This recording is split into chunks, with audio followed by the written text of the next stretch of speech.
Olá pessoal, boa tarde. Aqui é o professor Gabriel Almeida Assunção e vamos para mais um vídeo sobre a crítica da faculdade de julgar de Kant ou crítica do poder de julgar. Falaremos agora sobre o segundo momento do juízo de gosto.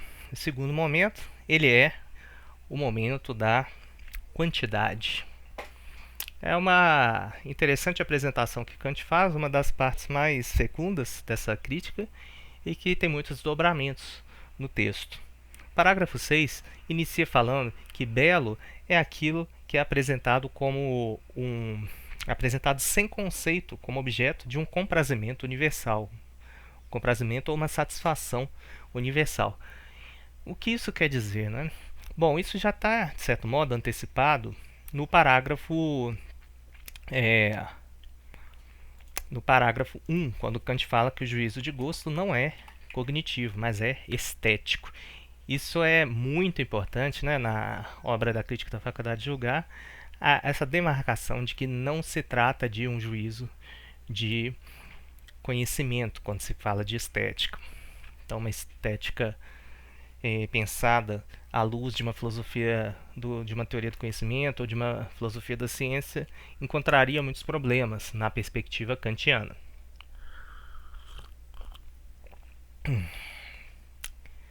É, Kant desenvolve uma ideia, a partir da página 211, de que quem julga algo belo, no entanto, deve ser justificado. Ele deve ter motivos para falar isso. Ele deve ter motivos e fundamentos racionais para falar isso. Embora o juízo do belo não seja teórico, cognitivo, ele pode ser explicado, legitimado, teoricamente. É o que Kant está tentando fazer na crítica da faculdade de julgar estética. Tentar dar uma justificativa de como são e por que são os juízos de gosto. Então a experiência estética, ela não é de conhecimento, mas é possível é, teorizar sobre os juízos que são emitidos nessa experiência. Então esse é aí que está a questão. É, o juízo do belo não se funda em algo particular, idiosincrático, pessoal. Isso é o caso do agradável. Né? No caso do juízo de belo, desculpem a cadeira que às vezes dá um problema, no caso do juízo do belo, ela se funda em algo universal. Seria o quê? Né? Aí Kant vai desenvolver a ideia de uma voz universal, associar com uma ideia de senso comum, de sentido comum, isso especialmente no quarto momento, da modalidade. Mas aqui ele já inicia essa argumentação. Kant afirma que o sujeito pensará o belo como se, als ob, né, da expressão alemã, como se fosse propriedade do objeto e o juízo fosse lógico. Ainda que, na verdade, o juízo seja estético e não lógico, como lá no parágrafo 1 da analítica. E o objeto é representado na medida em que se refere ao sujeito e não a algo externo, mas é representado como se referisse a algo externo. Novamente, a polêmica com Schiller, que quer defender algo, né, o Schiller vai ter uma polêmica com Kant, melhor dizendo, porque o Schiller quer enfatizar que há sim algo objetivo influenciando o juízo estético. Para Kant não. É como se fosse objetivo, mas não o é, de fato. A universalidade do belo não pode surgir de conceitos. A gente já consegue imaginar isso pelo fato de que o juízo do belo não é teórico. Não pode surgir de noções éticas, porque também são movidas por conceitos, né? Conceito do bem, do bom, né? Por exemplo, do bem. E não pode surgir da experiência, porque experiência não garante universalidade, como Kant já diz ali na introdução à Crítica da Razão Pura, de 1781, segunda edição, 1787.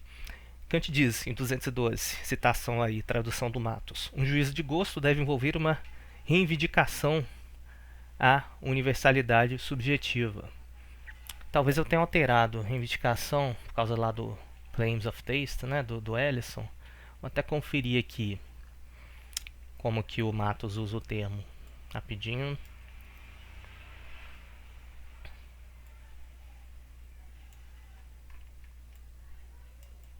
(212).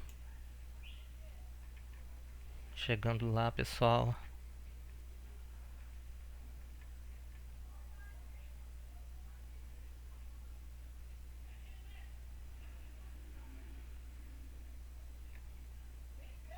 a pretensão o Matos usa. Né? O Matos vai dizer que o juízo de gosto tem que conter, junto com a consciência de estar desprovido de todo e qualquer interesse, uma pretensão à validade para todos, ser uma universalidade baseada em objetos. Isto é, ele tem que estar ligado a uma pretensão à universalidade subjetiva. Minha tradução aqui foi de um trecho mais no final, mais inspirada no Plurra, na verdade. Peço desculpas, mas está aí, né? Duas alternativas de tradução. Bem, isso foi parágrafo 6, o inciso 6. O inciso 7, o Kant vai comparar belo, agradável e bom. O bom, como a gente já viu, ele é válido para todos, mas por sua relação com a lei moral. Ele é representado como objeto de comprazimento por meio de um conceito, como a gente viu ali já no parágrafo 5, comparação entre belo, bom e agradável. Nisso ele difere do agradável e do belo, né? O bom. Envolve essa representação de um comprazimento por meio da representação de um conceito. O agradável é idiosincrático, varia de pessoa para pessoa, então não tem reivindicação de universalidade alguma. Ao passo que o belo, para Kant, se algo é belo para mim, deve ser belo para todos, para todas. Deve ser belo para todo mundo, não há exceção. Então, a questão aqui a beleza é como se fosse propriedade das coisas, como se fosse algo intrínseco às coisas, que pode ser reconhecido da mesma forma que qualidades primárias, né? Ou como, por exemplo, a extensão, o peso, etc. Ou mesmo qualidades secundárias, como cores. Né? Seria alguma propriedade do objeto, uma qualidade do objeto. É como se fosse isso, o belo. Mas não é, porque ele é relacionado com a capacidade de representar do sujeito e seu sentimento de prazer e desprazer. No parágrafo 8, mostra-se que a universalidade só é representada no juízo de gosto como subjetiva. O que isso significa? Significa que ela é uma universalidade, por isso que é bem complexo o que Kant desenvolve aqui. Há uma universalidade no juízo de gosto, no juízo sobre o belo e sobre o sublime, pensando aqui especialmente no belo, mas ela vem de nossa interioridade. Na dialética, Kant associa isso com uma ideia de um substrato suprassensível da humanidade, um termo enigmático, misterioso ali de Kant, que nem sempre ele deixa muito claro esse termo, mas é um termo interessante que ele trabalha ali na dialética da faculdade de julgar. Estética, na dialética da faculdade de julgar estética. E em relação a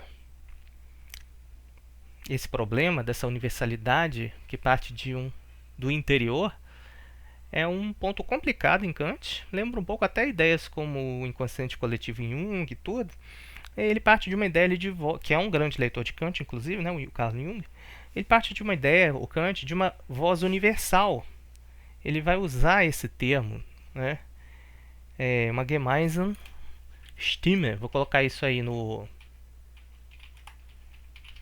na descrição do vídeo, né? Vou colocar esse termo, assim como eu tenho feito em relação ao Kant.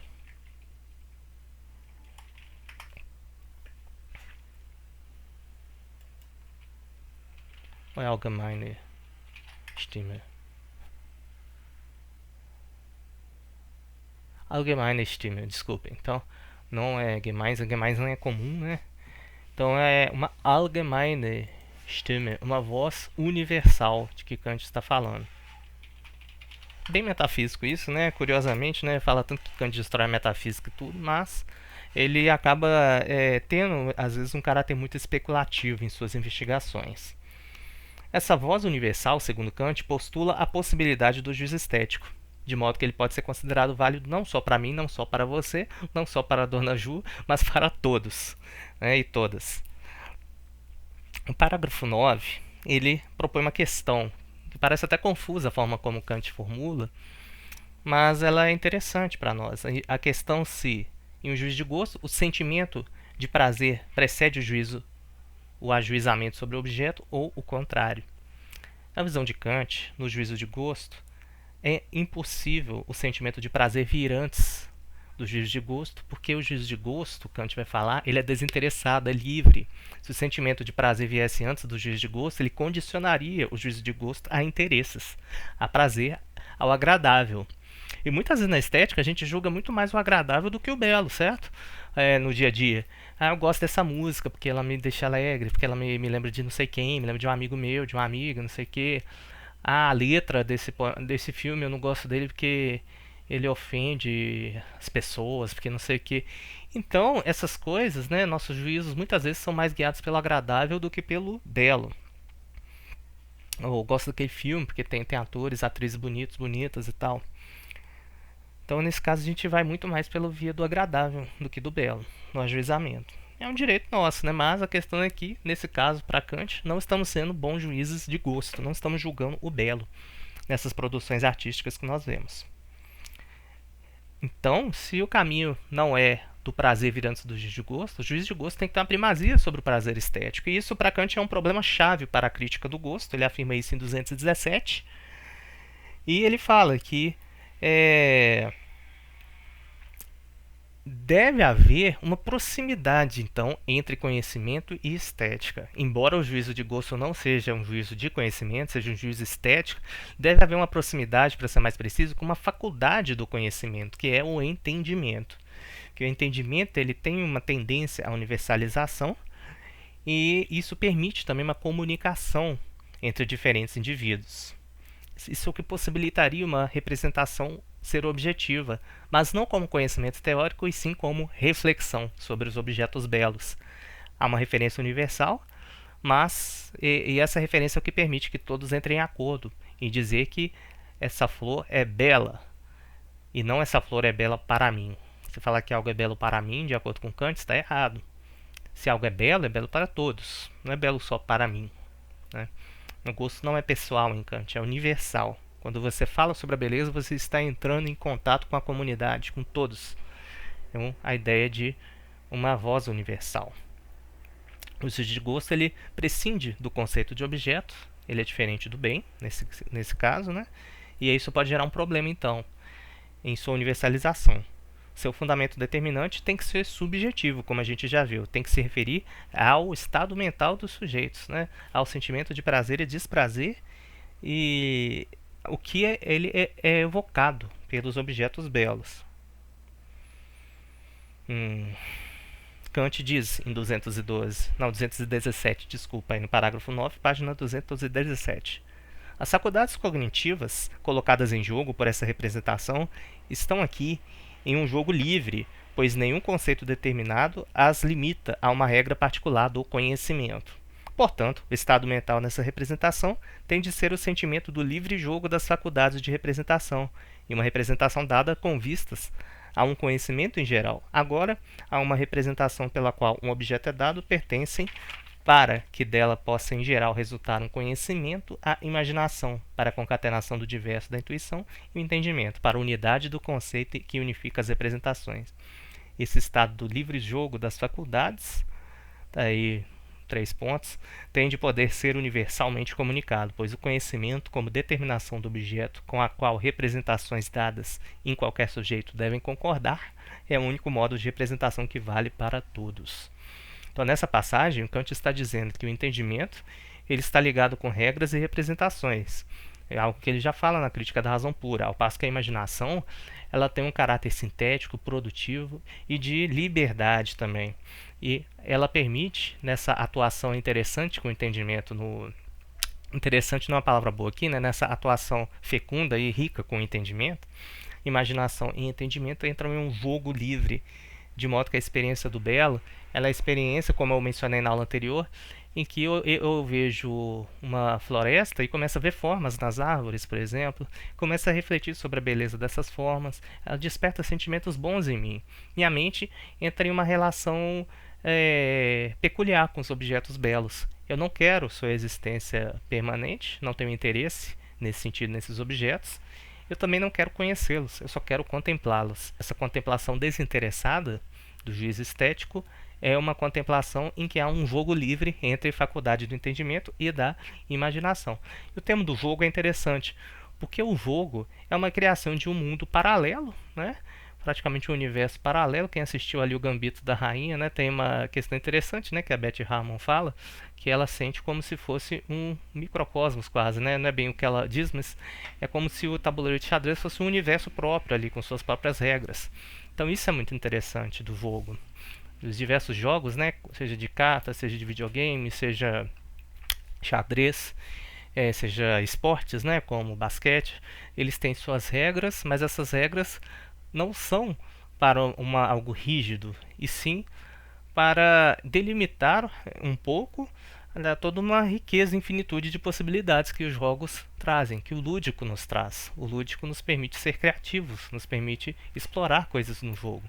Tanto que no xadrez há várias jogadas possíveis, né? Nessa série aí mostra várias jogadas possíveis do xadrez. Ou no videogame também, você jogos de luta, né, por exemplo, jogos de estratégia, tem várias formas diferentes de jogar. E quanto mais você descobre, mais você fica, você tem um sentimento de prazer de descobrir essas novas formas de jogar. Então, e você não quer com isso que personagens ali como o Ryo Kusanagi ou Yori Agami do King of Fighters ou o Ryu do Street Fighter, você não quer que esses personagens existam. Você simplesmente quer se divertir. Você tem uma experiência desinteressada, né? Você não quer a existência deles, você não quer conhecê-los teoricamente. Então um jogo é legal por isso, ele tem esse lado descompromissado, essa leveza que o jogo traz na vida. E sem dúvida é um termo interessante que o Kant usa aí. O próprio Kant gostava muito de carteado, né? Isso é um dado biográfico legal do Kant. E ele fala um pouco sobre isso na antropologia, por exemplo, né? Do ponto de vista pragmático. Então o termo de jogo talvez não seja uma escolha tão ao acaso assim da parte do Kant. Falei muito sobre jogo, né? Mas é porque eu acho que é a coisa das partes lindas da vida da gente é poder jogar, né? Poder se divertir de forma desinteressada. Essa experiência do belo para Kant permite a revitalização, a vivificação da imaginação e do entendimento. E aqui eu já falo da poesia, né, que é o foco aí da nossa disciplina, um dos focos, né, da disciplina. Ou melhor, em uma das turmas é o foco, na outra turma é um dos focos. Mas aqui a poesia, ela tem essa relação muito interessante com o entendimento, imaginação e palavras. Há muitas palavras que nós usamos na nossa vida. Há uma infinitude de palavras que nós podemos utilizar e muitas vezes nós já temos uma tendência a associar certas palavras com certos significados. Na experiência poética, a imaginação transporta essas palavras para outros lugares possíveis. Daí surgem as metáforas, por exemplo. Isso é muito rico, né? Metáforas simples, né? Como, por exemplo, a ideia. Vou pensar aqui uma metáfora, né? Na hora que a gente quer lembrar o exemplo, a gente fica meio confuso às vezes. Um exemplo do português, eu vou te dar uma colher de chá. Eu falo, vou te dar uma colher de chá, quer dizer que eu vou facilitar para você. Mas por que isso? Qual a relação imediata disso com uma colher de chá? Não tem, né? Tem a impressão que chá é uma bebida fácil, né? Não sei, é estranho isso. Então as metáforas e outras figuras de linguagem diversas que a poesia usa, né? A comparação, a metonímia, a prosopopeia. Então as várias figuras de linguagem da poesia são usos não cognitivos da linguagem. Usos livres da imaginação com o entendimento, atuando junto com o entendimento. Uma analogia, né, muito famosa aí na verdade uma alegoria muito famosa na história da filosofia, a alegoria da caverna também. Ela transporta a ideia de caverna para outros sentidos, outros campos semânticos. Entre algumas outras, né, a ideia de uma evolução copernicana, né, que é famosa ali nos estudos de Kant, por exemplo, também. Então você tem todos os usos não tão usuais da linguagem e isso tudo é mediado pela imaginação atuando junto com o entendimento. É muito rico isso, né, em Kant. A mente sente esse jogo de faculdades cognitivas ao tentar apreender um objeto. O jogo é livre na medida em que não há nenhuma determinação conceitual desse objeto, mas apenas possibilidades e possibilidades que geram prazer em nossa mente. O belo só é próprio da humanidade, diz Kant, porque O juízo de gosto ele é só válido para seres que julgam por uso do entendimento combinado com os sentidos. Estão retomando ali o parágrafo 5, né? Aquela especificidade antropológica do belo em Kant. O belo é próprio do ser humano. Isso é muito interessante. Que mais? O jogo é livre por não ser restrito ao conhecimento específico, a seguir uma regra particular da cognição. A imaginação ela combina o múltiplo da intuição, né, mas sem ser a intenção de fazer uma síntese buscando conhecimento teórico, né, como a matemática, a física e eventualmente a filosofia com princípios de causalidade, por exemplo, como pensa Kant ali na Crítica da Razão Pura. E o jogo das faculdades, né, dessas capacidades mentais, desses poderes mentais, imaginação e entendimento, é a base do prazer estético. Kant diz, né, 219, conclusão do segundo momento. Belo é o que apraz, universalmente, sem conceito. É muito bacana, né? Muito bonito esse trecho. É o momento que eu acho mais legal da terceira crítica. O terceiro, da teleologia, né, a questão da finalidade levada em conta, finalidade sem fim. Pessoalmente, não é um dos temas que me interessa muito, né? Não me interessa muito esse tema.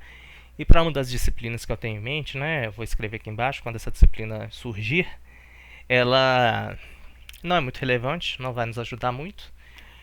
E no caso da outra disciplina, a gente pode ver isso em sala de aula, né? Se a turma tiver interesse, que não queremos ver esse momento sim e tal, nós vemos sem problema. Parágrafo 15, por exemplo, é muito histórico, muito datado, né? Esse parágrafo 3 é dos momentos o terceiro momento vai dos parágrafos 10 ao 17. Eu não tenho muito interesse neles, mas se for interesse de uma das turmas, a gente pode ver em sala de aula. A outra turma não dá porque a disciplina é mais curta e o foco é na outra possível turma, né, mais curta a disciplina e o foco é na poesia. Então, esse momento, o primeiro e o quarto são bem mais importantes. Aqui a conclusão de Kant, né, ao terceiro momento. Beleza é a forma da finalidade de um objeto na medida em que é percebida no objeto sem a representação de um fim. O objeto parece ser finalístico, mas não o é. Aquilo que Kant já falava ali no parágrafo 4 da Crítica da Faculdade de Julgar Estética. Muito bem. Então até a próxima aí. Tudo de bom.